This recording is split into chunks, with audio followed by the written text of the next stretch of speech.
बघा question number 5 मध्ये काय म्हटलं आहे, total surface area of the cube is 864 cubic centimetre and find the volume. आपल्याला काय ते व्हॉल्यूम फाइंड आउट करायचं. बघा total surface area of cube किती आहे तर आपला 6L² दिलेला आहे. म्हणजे किती येणार आपला सरफेस एरिया किती येणार आपला 864. ठीक आहे. आणि आपला फॉर्म्युला काय आपला 6L². म्हणजे इथे येणार आपला 864 डिवायडेड बाय करणार आपण त्याला 6 ने, म्हणजे आपला किती येणार इथे L². 6 ने आपण 864ला कॅन्सल करू शकतो. आपला आन्सर किती येते तर 144.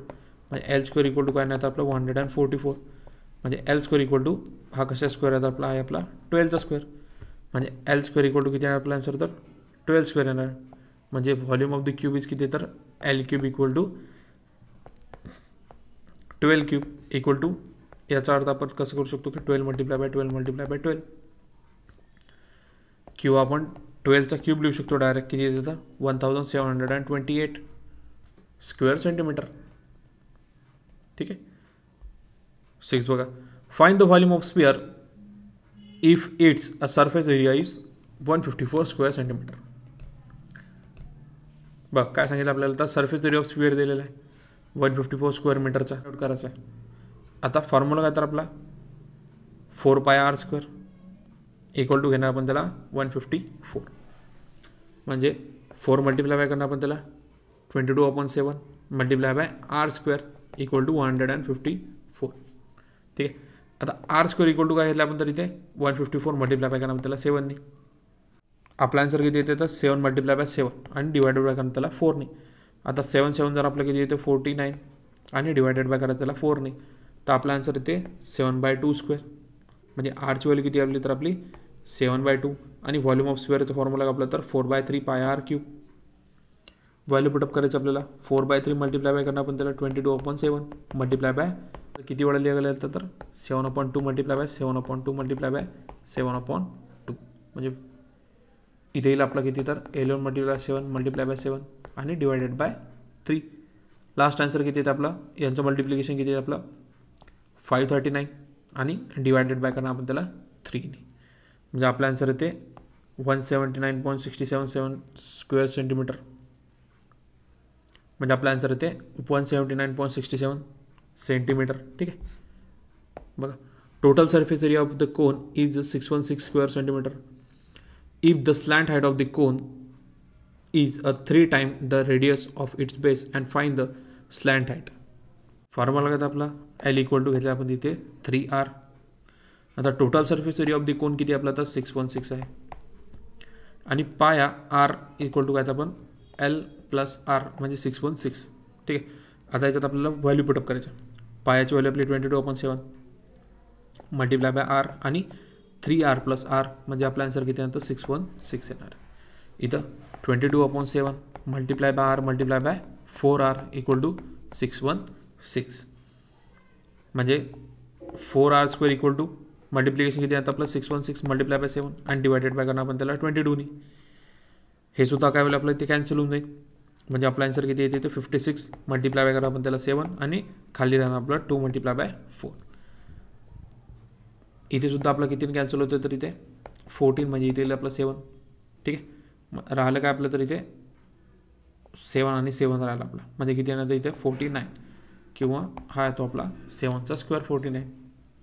म्हणजे आरची व्हॅल्यू आपण काढलेली इथे 7 आणि L इक्वल टू किती आहे आपला तर फॉर्म्युला इथे 3r. म्हणजे सिम्पली करायला आपल्याला 3 मल्टिप्लाय बाय 7 तर आपला आन्सर किती येते Lचे 27 सेंटीमीटर. म्हणजे the slant height of the cone किती येणार तर आपली 21 सेंटीमीटर आपलं आन्सर येणार आहे. क्वेश्चन नंबर 8 बघा. The inner diameter of wall is 4.20 meter and its depth is 10 meter and find the inner surface area of the wall and find the cost of the plastering it from the inside of the right side at the rate at ₹52 per square meter. बघा diameter of वेल दिलेली आहे आपल्याला, विहिरीचं किती दिलं आहे तर 4.20 metre दिलेली आहे. रेडियस दिले आहे आपल्याला 4.20 आणि डिवायडेड बाय करणार आपल्याला 2 ने इक्वल टू किती येणार आपला आन्सर तर 42/20 इक्वल टू 2.1 मीटर येणार आहे. आता inner surface area of the well किती येणार तर आपला 2πrh. ठीक आहे. म्हणजे 2 मल्टिप्लाय बाय 22/7 मल्टिप्लाय करणार आपण त्याला 2.1 ने आणि मल्टिप्लाय बाय 10 व्हॅल्यू पुटअप करायचे तर इथे येईल आपला 7 1 7 7 3 21 म्हणजे व्हॅल्यू करायला आपली इथे तर इथे आपल्याला 2 मल्टिप्लाय बाय 22 तर आपला इथे 44 मल्टिप्लाय बाय इथे येईल आपला 3 इक्वल टू दोन्ही याचा आन्सर किती येते तर इथे 132 मीटर स्क्वेअर आपला आन्सर येते. म्हणजे आता the rate of the plastering किती आहे तर आपला 52 रुपीज पर स्क्वेअर मीटर दिलेला आहे आपल्याला. ठीक आहे.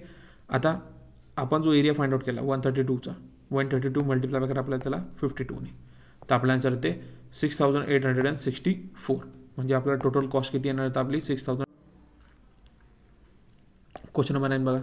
The length of the road roller is 2.1 metre and its diameter is 1.4 metre and levelling a ground 500 rotation of the road roller well required and how much area grounded was road roller and find the cost of the living at the living at the cost of rupees 7 road roller दिले आपल्याला. First question जर solve केला आपण तसंच करायचं.